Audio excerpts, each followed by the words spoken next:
जपानमधल्या एका माकडाच्या पिलाची कहाणी जगभरात व्हायरल होतीये. पंच त्याचं नाव. जन्मानंतर काही दिवसातच त्याची आई त्याच्यापासून दुरावली. एकट्या पडलेल्या त्या माकडाच्या पिलाला बाकी माकडांनीही स्वीकारलं नाही, झिडकारलं. एकट्या पडलेल्या त्या माकडाच्या पिलाला एक खेळणी मिळाली. त्या खेळण्यालाच त्यानं आई म्हटलं. त्या खेळण्यातच त्यानं भाऊ आणि मित्र शोधला. त्या निर्जीव खेळण्याला त्यानं घट्ट मिठी मारली.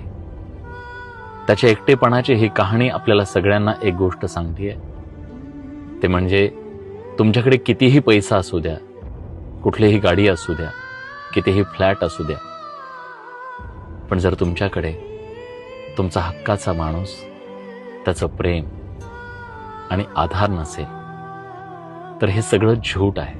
त्यामुळे आपल्यावर प्रेम करणाऱ्या माणसाची आपण कदर केली पाहिजे. आणि एक कटू सत्य सांगू, तुमच्याकडे कितीही धनदौलत असू द्या, तुमच्याकडे कितीही पैसा असू द्या, पण एक असा शब्द आहे ज्याची उणीव कधीच भरून निघू शकत नाही, कुठल्याही बाजारात ती मिळू शकत नाही. ती म्हणजे आई. तुमच्याकडे जर आई असेल तर तिला जपा, कारण या जगात अशी अनेक माणसं आहेत ज्यांच्याकडे त्यांची आई नाहीये. मित्र,